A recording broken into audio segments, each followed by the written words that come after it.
Fala pessoal, tudo bem? Aqui quem fala é o professor Marcelo Silva. No segundo vídeo dessa sequência que eu estou gravando para poder falar sobre como prescrever treino da melhor forma possível, eu vou falar com vocês sobre treinamento de força, tudo bem? Então, para começar, quando eu falo treinamento de força, quando eu falo de um cronograma de treinamento de força bem elaborado, eventualmente eu tenho isso aqui em mente.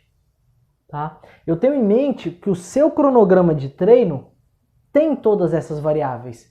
Não necessariamente dessa forma que está aqui, mas o que eu tenho em mente é que você tem isso aqui tudo bem organizado e bem estruturado.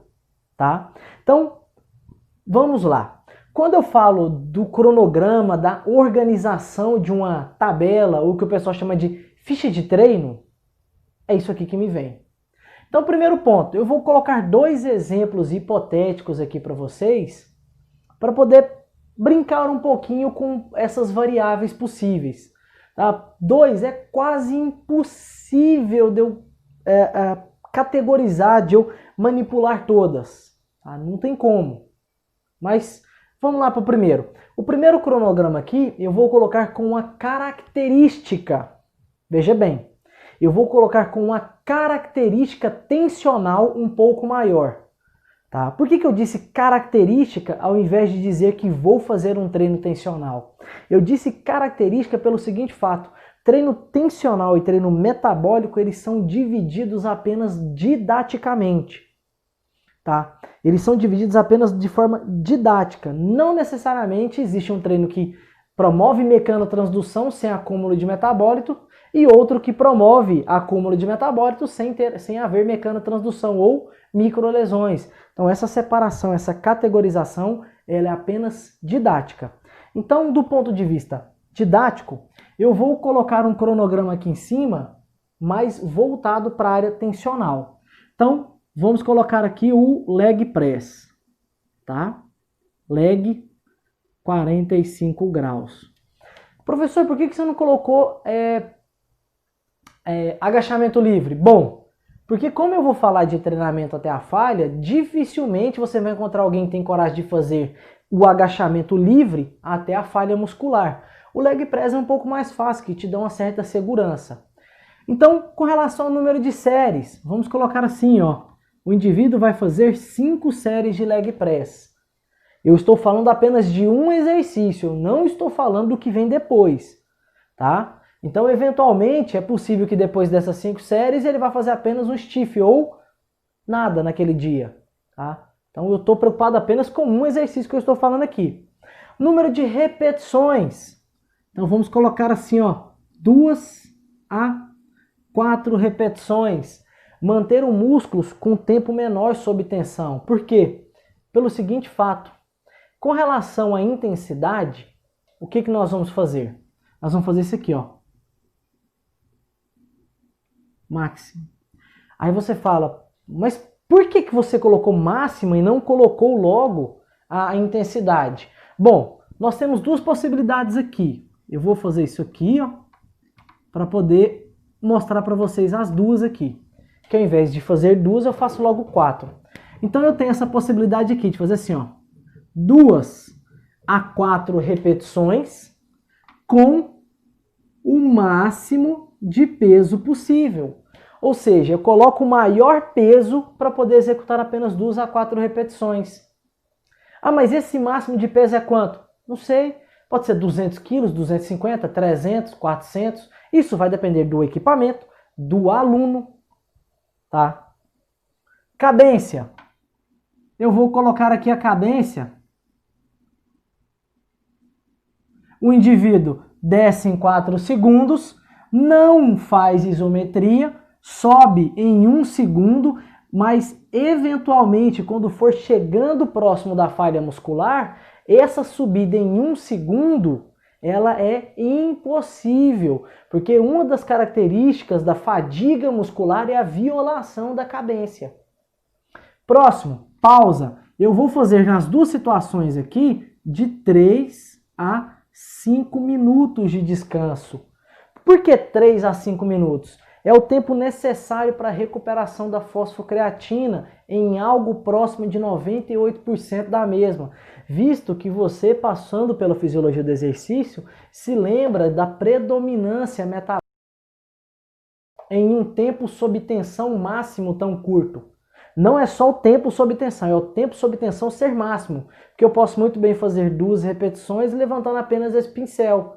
Isso é um tempo curto, só que com esforço baixo.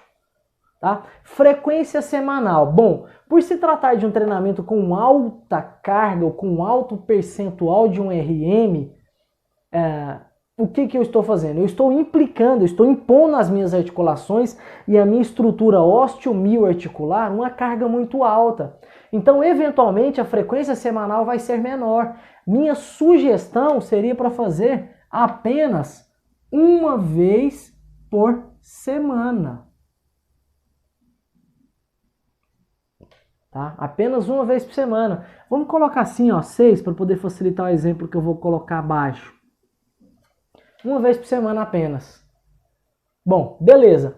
A segunda saída aqui em cima ainda seria fazer assim, ó. Máximo de repetições possíveis. Aí, ou você coloca percentual de um RM, 95% de um RM, ou se você não tiver feito o teste, tá? A ideia é que tenha sido feito o teste. Na verdade, vamos manter isso aqui, ó, 95% de um RM. Aí você tem que ter feito o teste de força com seu aluno. Você coloca a intensidade, mas não coloca o número de repetições. Como a intensidade é muito alta, eventualmente a margem de repetições vai ser baixa. Mas você nunca faz isso aqui, ó. Ah, por quê? Bom, porque dependendo do exercício, nós vamos discutir isso depois, a depender do exercício, do indivíduo, do status de treinamento, do sexo, ele não vai conseguir atender essa demanda. Ou, para cada exercício, vai haver diferenças. Tá? E esse estudo é de 1990, então, assim, é um pouco complicado nós entendermos que ainda hoje haja a prescrição de treinamento dessa forma. Segunda possibilidade de treino, agora eu vou fazer um com uma altíssima característica metabólica. Tá? Vamos manter aqui o mesmo exercício. O leg 45. Só que agora eu vou colocar apenas 2 séries. Agora vocês vão entender por que eu estou colocando apenas 2 séries. Ah, e outro ponto, voltando. Aqui, pessoal, existe na literatura, tá? Eu vou deixar disponível para vocês, eu tenho um grupo do Telegram. Quem tiver interesse também, no link da minha bio tem um grupo do Telegram. Eu vou deixar disponível lá o artigo que fala de haver a necessidade de até 8 a 10 dias de descanso entre um treinamento, uma sessão de treinamento com tamanha demanda de abertura ou de ruptura de miofilamentos, que seria de microlesões. Vou deixar disponível lá. Agora aqui, uma parte prática, tá? 2 séries.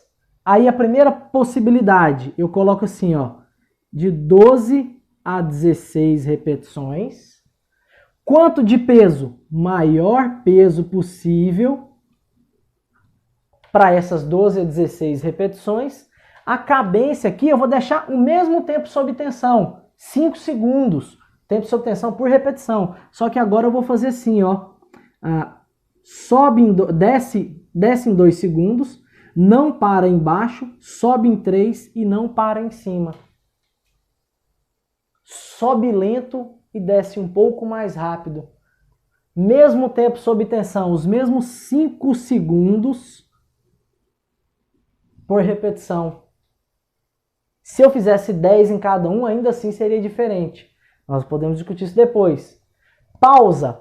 Bom, como o meu objetivo é acumular o máximo de metabólitos no final das 2 séries, a minha pausa eventualmente vai ser um pouco mais curta. Vai ser algo próximo de 45 segundos a 1 minuto de descanso.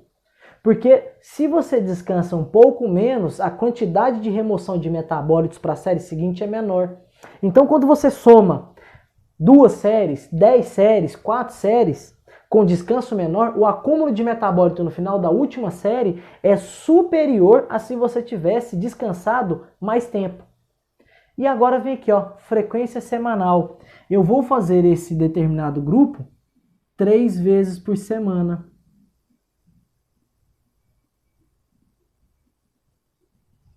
Ou seja, eu mantive o mesmo volume semanal, o mesmo volume de série semanal, só que pelo fato de esse treinamento produzir, impor uma sobrecarga mecânica um pouco menor, na verdade, um tanto menor, na articulação, nos tendões, nos músculos, nas fibras musculares, eventualmente o meu tempo de descanso pode ser um pouco menor. E, além de ser uma carga menor, um percentual de uma repetição máxima menor, eu ainda tenho um volume diário menor.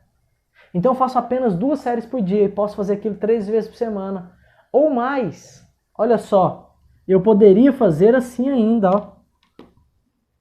1 série por dia,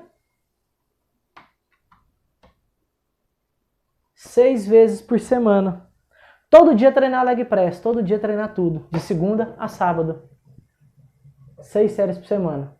Isso aqui não é um número mágico não, tá? Eu só coloquei aqui número par para poder facilitar na dinâmica da divisão.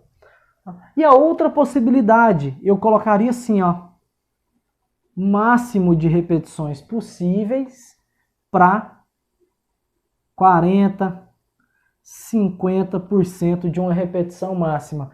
Mantendo essa cadência, eu ainda poderia variar aqui a cadência. Viram? Aí eu não me preocuparia mais com o número de repetições. Eu colocaria um determinado peso para o indivíduo no equipamento e falaria para ele assim, faça o maior número de repetições possíveis. E mais uma vez, fazer 12 a 16 com determinada intensidade, poxa, se for numa rosca direta, com essa intensidade aqui, pode ser que o indivíduo consiga fazer 20 repetições. Se for no leg press, pode ser que ele consiga fazer 40. Se for na mesa flexora, pode ser que ele consiga fazer 25. Ou seja, para cada agrupamento muscular daquele mesmo indivíduo vai haver diferenças. Então fica difícil de você acertar. Tudo bem? É a mesma coisa de você tentar acertar um morcego com tiro. Pode ser que acerte? Pode. Mas você não concorda que é muito mais difícil? Tá? Então isso aqui é o que nós esperamos quando você fala de cronograma de treino de força. E depois eu vou mostrar para vocês como acompanhar se o seu aluno está tendo um desgaste ou se o descanso que você está dando para o seu aluno não está sendo suficiente. Em uma continuação de outros vídeos, nós vamos discutir isso. Ou seja, não perca a sequência de vídeos, tá? Curte aí, divulgue com os amigos e tenta seguir.